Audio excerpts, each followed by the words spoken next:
Hello, you are with me, the voice of ability owner for persons with disability.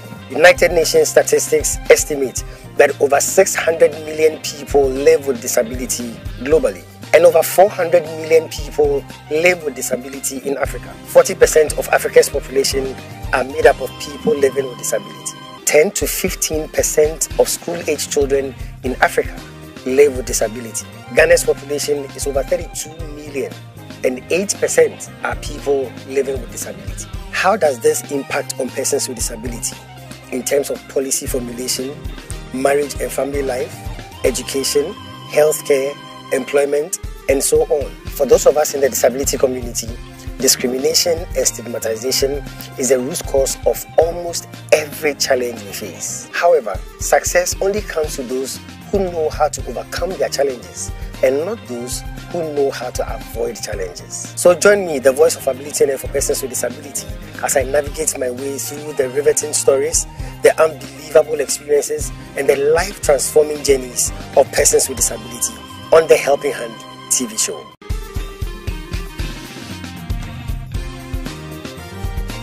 I went to the kitchen, cut up the yam, put in the utensil, put on fire. But being a child, when you put something on fire because you're hungry, 5 minutes here, you want to check. At one point, when I felt it was boiling, I was going to check. When I got close to it, I noticed that the napkin I was using, it had this film of smoke. So when I saw it, I was like, what's that? I didn't think much of it, but I thought to remove the tube. As soon as I removed the tube, I heard the explosion and I felt the fire on my body. I could actually see fire on my dress, and I started to shout and run out of the kitchen. We'll be right back.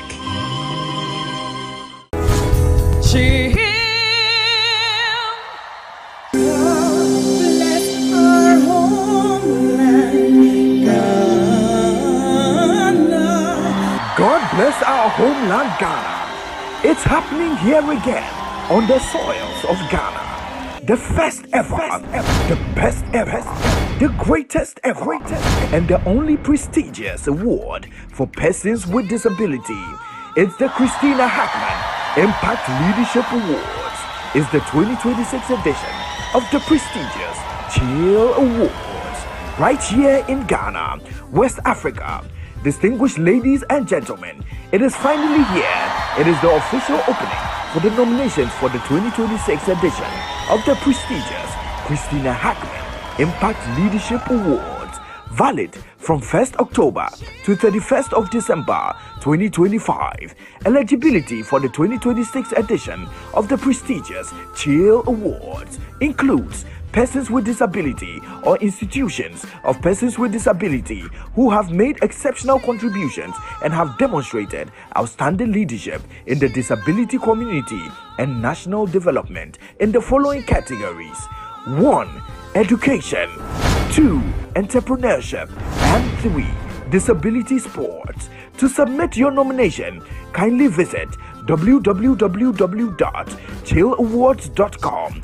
Click on the nomination process button, complete the form with your details, and attach required supporting media and references.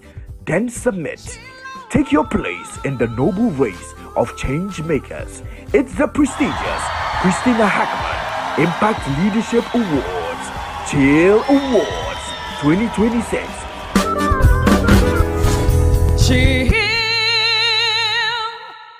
For further enquiries, kindly contact the H4P Organization on +233 209 555 777 or +233 596 313 338 or +233 277 552 208.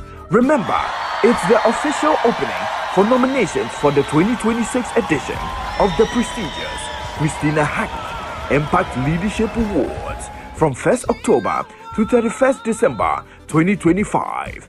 The prestigious Chill Awards 2026. Powered by the H4P Organization. H4P, bringing dignity to disability. H4P, perfection is our passion.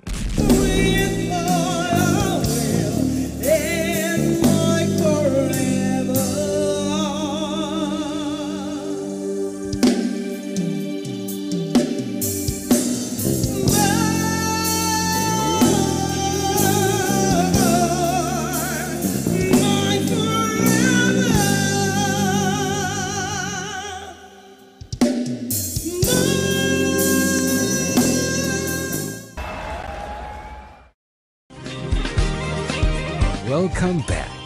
Hello and welcome to another exciting edition of the Helping Hand TV show, where we seek to throw the spotlight on the abilities of persons with disability. And like I say, you're welcome. Welcome to my world where disability is not inability.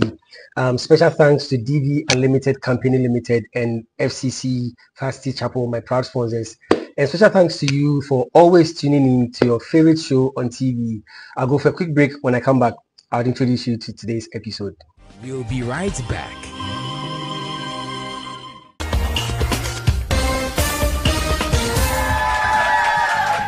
Hello ladies and gentlemen, you are with me, the voice of ability on the air for persons with disability, and today I want to introduce you to someone with so much ability.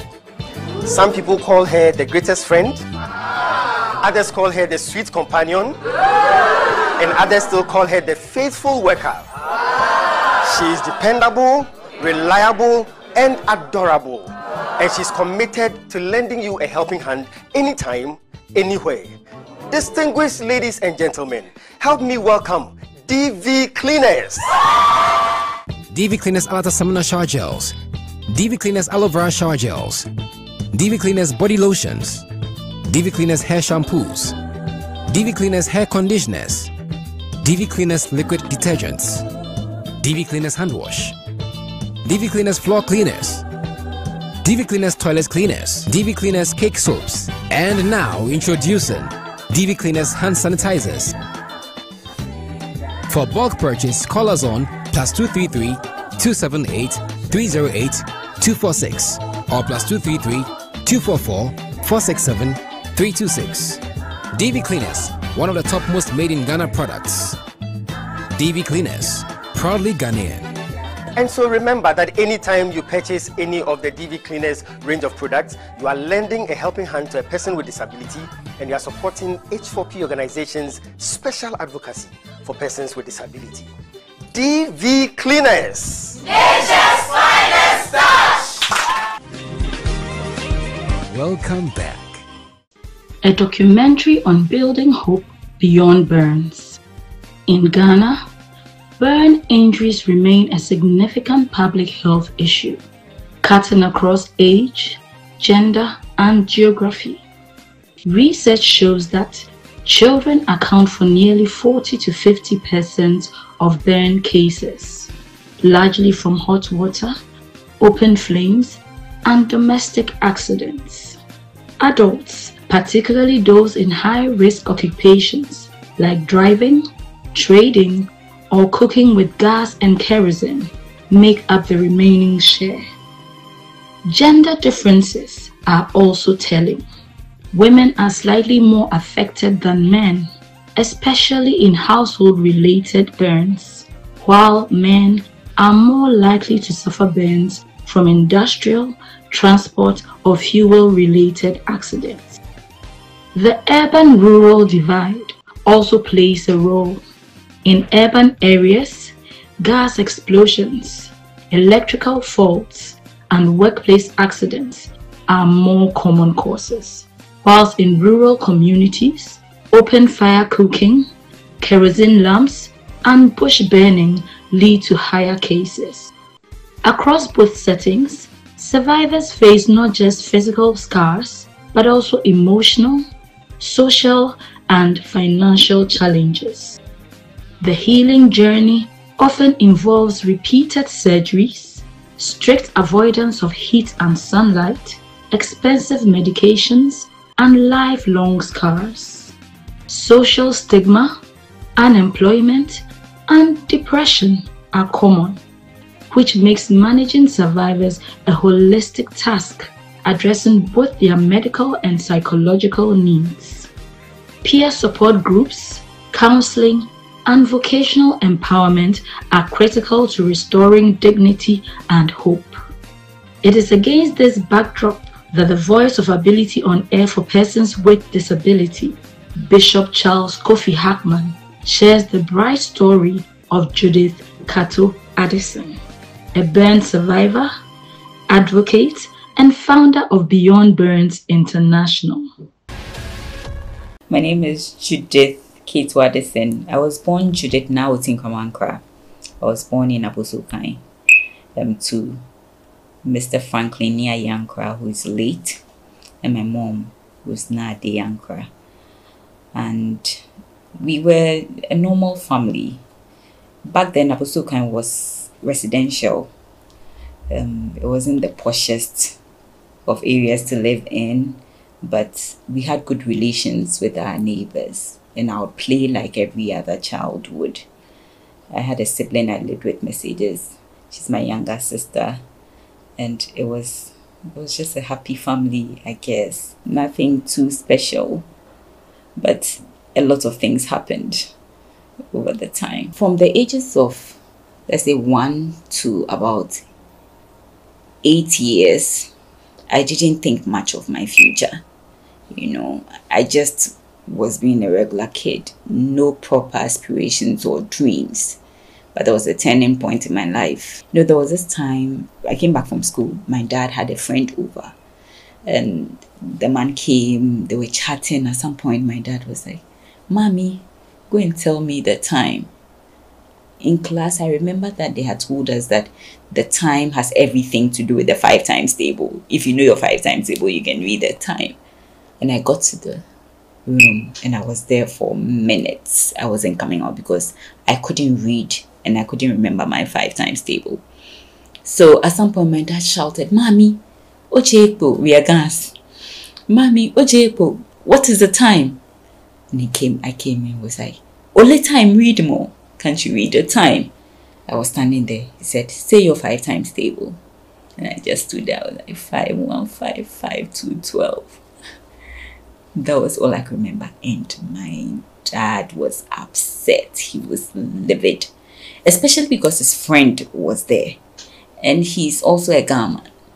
Ghanaians, you know, we don't know how to hide things. We say things as they are. And he just went like, "Oh, shy." And he exclaimed so loudly. I was so angry. I started crying. It was like, "Oh, shame. Yeah, only 5 times table." And then I left. At this point, I was in class 4, second term. So when he said that, I went to the room. I was so embarrassed.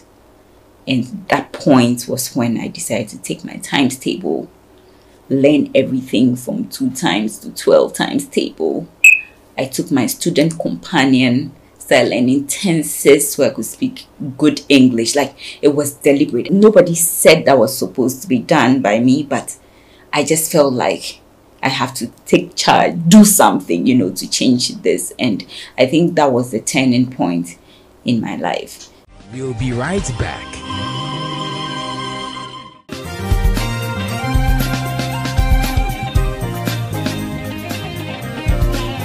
Success is a product of hard and wise work. Is 60-second success with the Bishop.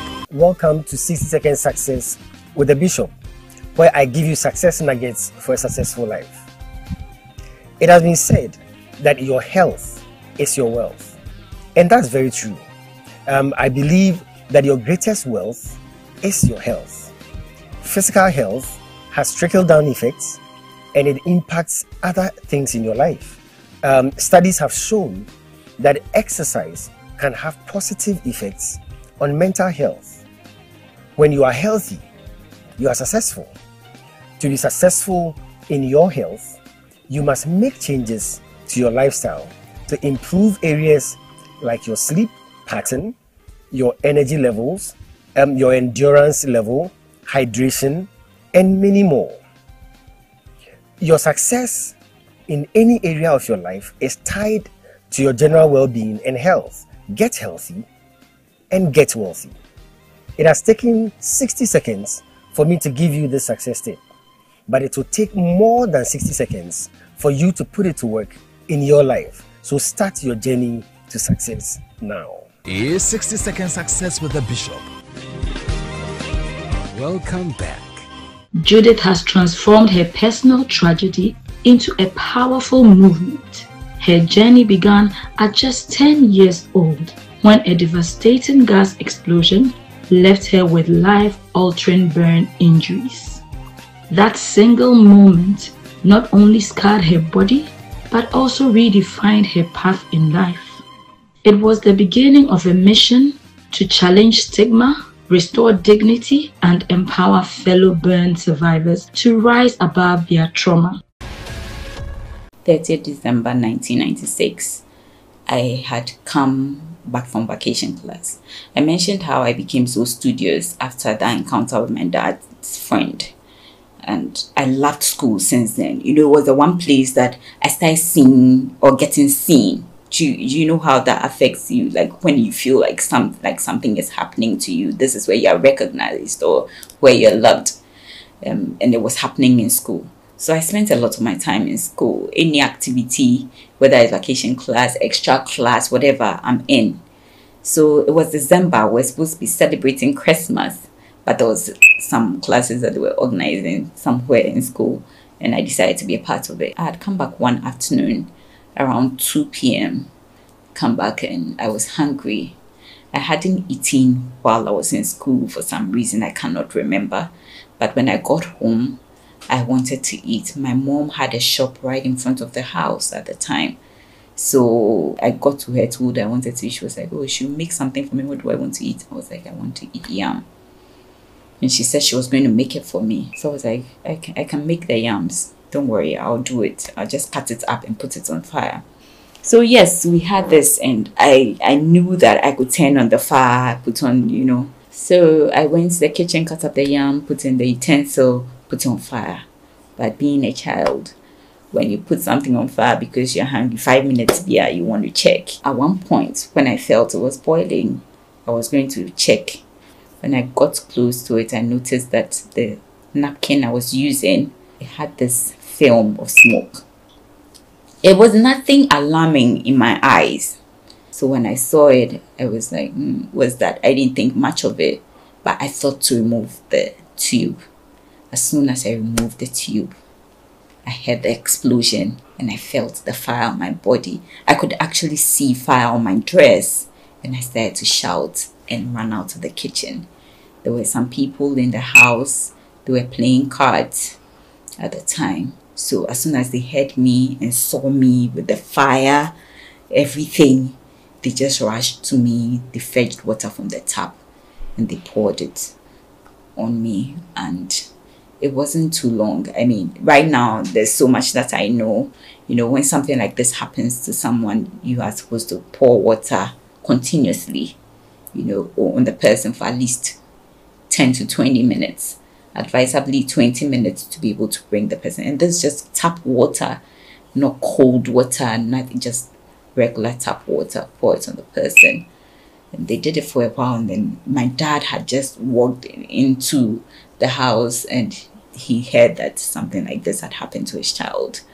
I got into the car. They just rushed me to the hospital. I remember being in so much pain. It was so uncomfortable.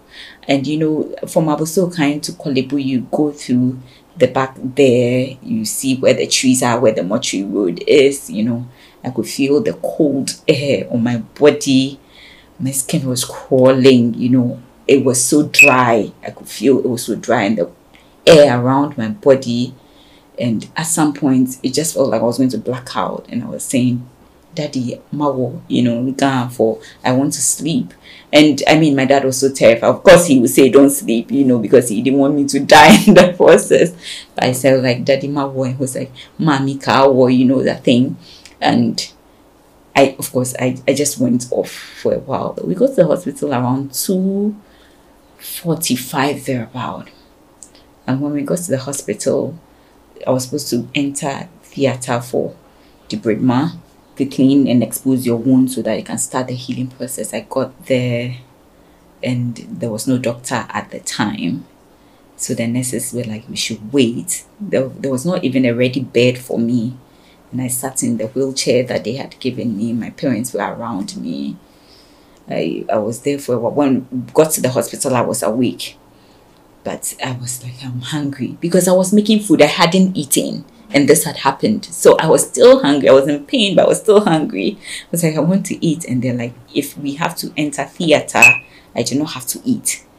Normally, you don't have to eat before the time. So if I hadn't eaten, it was a good time to do it. The only problem was that there was no doctor. And then it became 3, and it was 4, and it was 5, and it was 6. Up till 10 p.m. we didn't have anybody to readily attend to me. And at that point, they decided I could eat something because I couldn't even eat much when they brought the food. There was rice. At that point, I just ate a little and then, I don't know. But when I woke up at whatever time it was, when it was all bright, and I noticed that they had already taken me to theater and cleaned it all up. I was in bandages and the wound has affected my face, my hands and my legs. So all of these were in bandages and I lay down motionless because any attempt to move caused so much pain. So I just had to be there. That was where I stayed. I cleaned up, I brushed everything in my bed, and my mom had to be with me the whole time. So that was the beginning of a different part of my life. We'll be right back.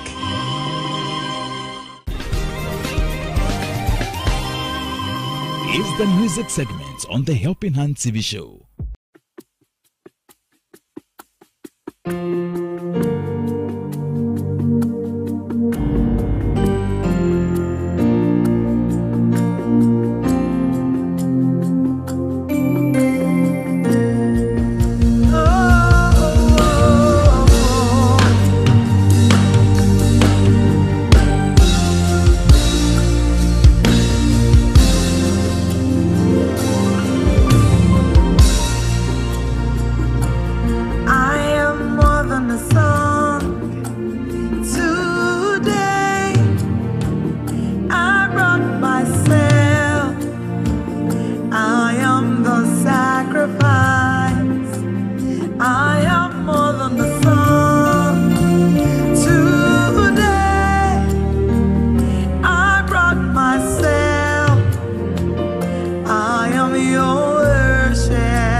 Welcome back.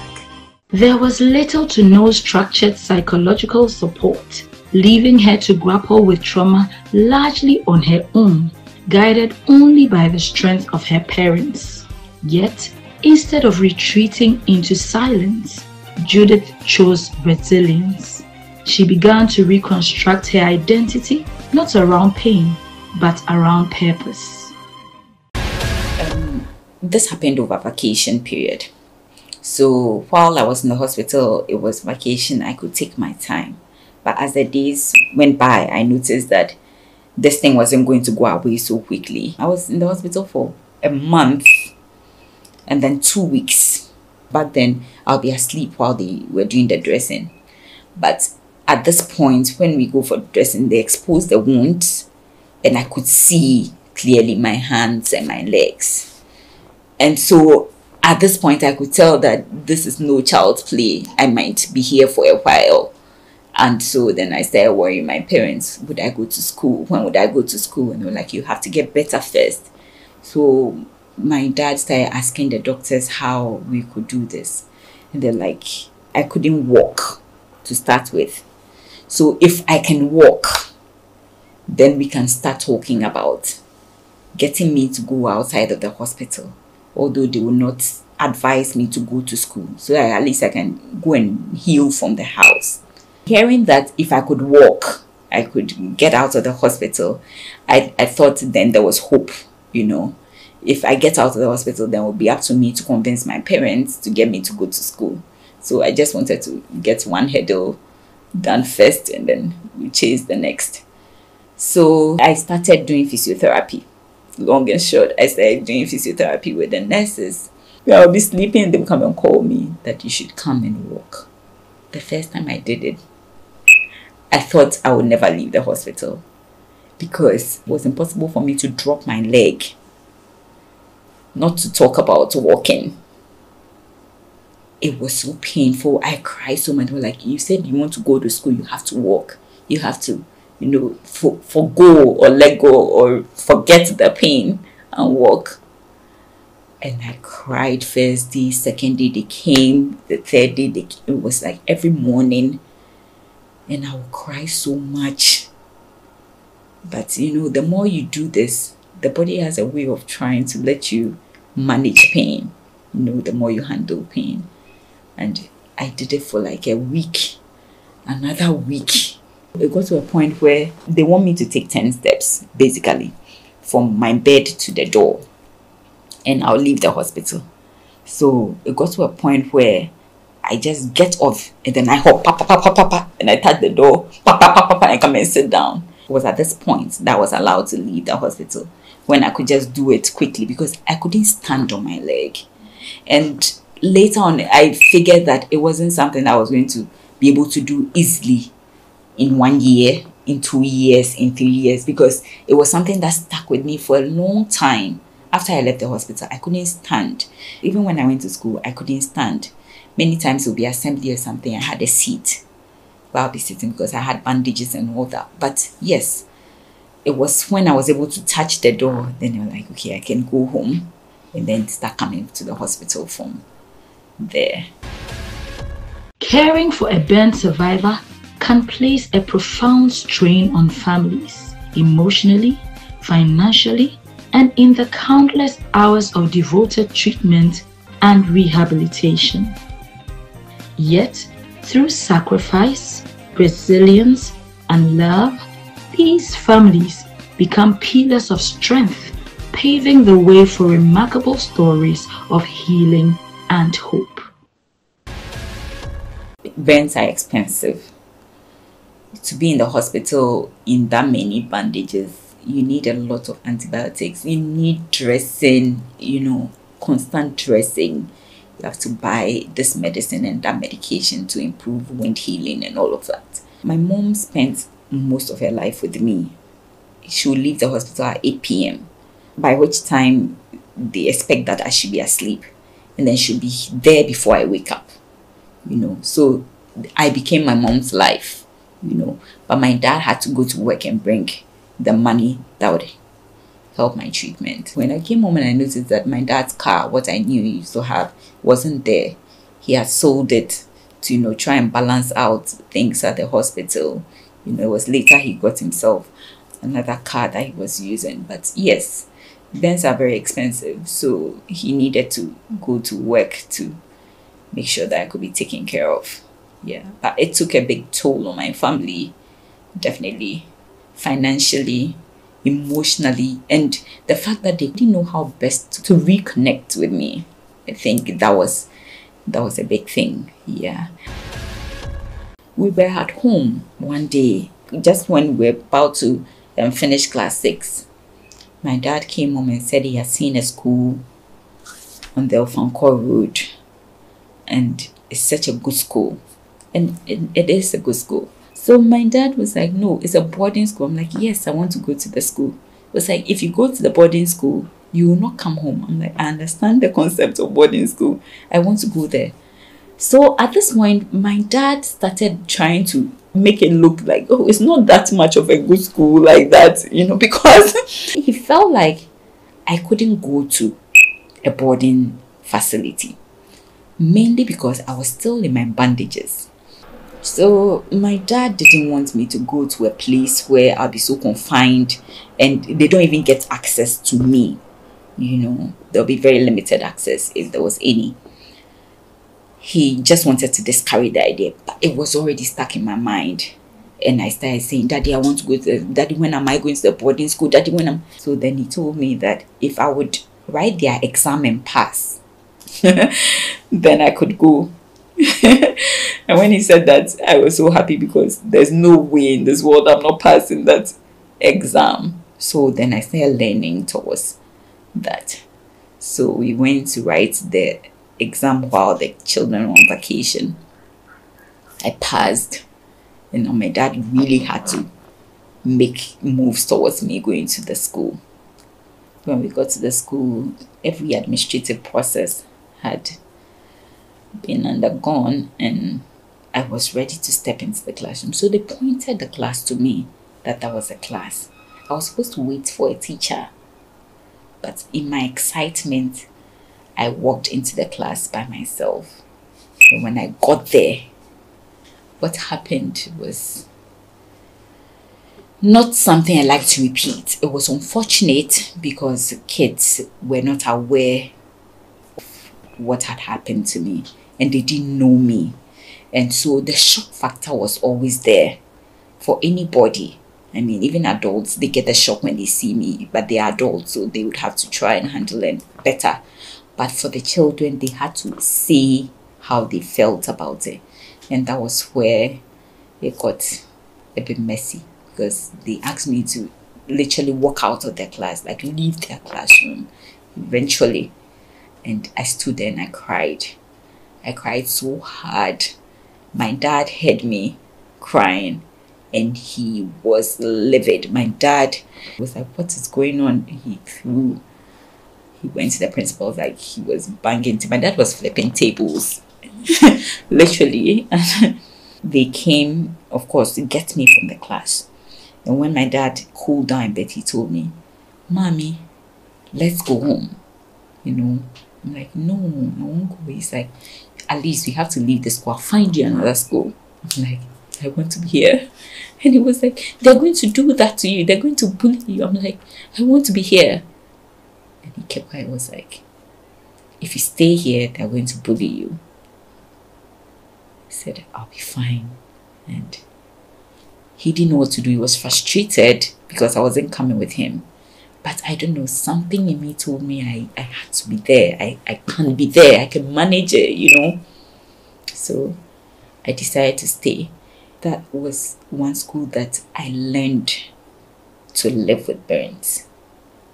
If I hadn't gone through that, I would still be trying to cover up. I'll still be trying to depend on my parents' voice. I wouldn't find my real essence. But in Jonte, I learned to live independently. I learned to live with the burns. I learned to speak up. I learned to stand up for myself. Aside the duties that you learn diligence through waking up at a certain time. There's some responsibilities you are assigned. You learn to do all of these things. But I think most of all, I learned to live with burns in the school. So I'm really, really grateful. But that day's experience taught me that when it comes to burns, we have to do better in terms of creating awareness and realizing that if there's a school and there's a child who has gone through burns, it's not just to think that everything is well. Let the child just get into the class. Because comparatively, my first school had done a better job trying to prep children. And it was the same need they saw. The same thing. They should have been shocked. But because they were aware, they managed it better. But these people were not aware. So they didn't handle it very well, But after that day, a lot of things happened that made me want to, speak up for myself, and live confidently in my new skin. Because being a boarding school, we had this big bathroom. All children from kindergarten to Form 3 have this common bathroom. It's huge. And like I said, I was in my bandages in Form 1. So when I had to go and bath, we had a stool. And they would put the stool, I had my bath water and somebody would bath for me. And I had to put one leg on the side, put one hand on the side, and then put this hand up so they can just bath the remaining parts of my body and be careful not to have water enter my bandages and all of that. It was complicated. It just exposed me on a certain level that, like, you just left bare, sort of. It forced me to be able to handle people staring, which is very common when it comes to burns. Because, the pain of burns does not just rest in the hospital. It continues. People staring, people whispering, and I could see people whispering. The first time I was there getting my bath, the children, kids, they say all the things that are going on in their head, just raw. They said so many things. I could hear the comments, I could hear their whispers, I could see them staring. Everything was happening all at once, and I had to take it all in, So it was one place where I started learning to deal with all of these things that come with burns, As the world marks World Burns Awareness Week 2025 from November 3rd to 7th, Judith remains a beacon of courage. She insists on redefining survivorship, not as a story of pity, but as one of strength, dignity, and purpose. Burn survivors, this is not an easy journey. I always say that it's not that I'm confident. That is why I do what I do. My confidence has been challenged, and this is a rehearsed confidence. So it has become part of me. When you leave the hospital, we are advised to cover up. Cover up so that we do not get hurt. It's very easy to get hurt again, and it takes long to heal. So to cover up, and then of course from the sun, your skin is so delicate when you come out. When because sometimes when you get into the sun, your body is burning, sort of. So you have to protect yourself. But till when?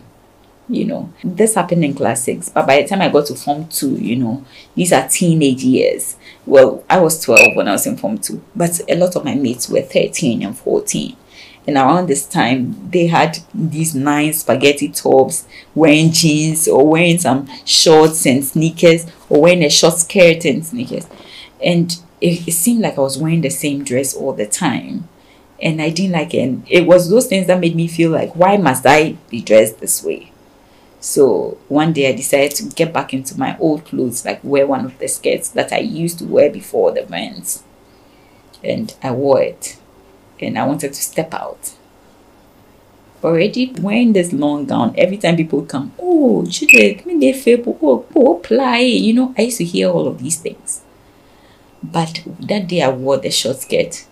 Just before I stepped out of the house, I started hearing people saying these things in my head.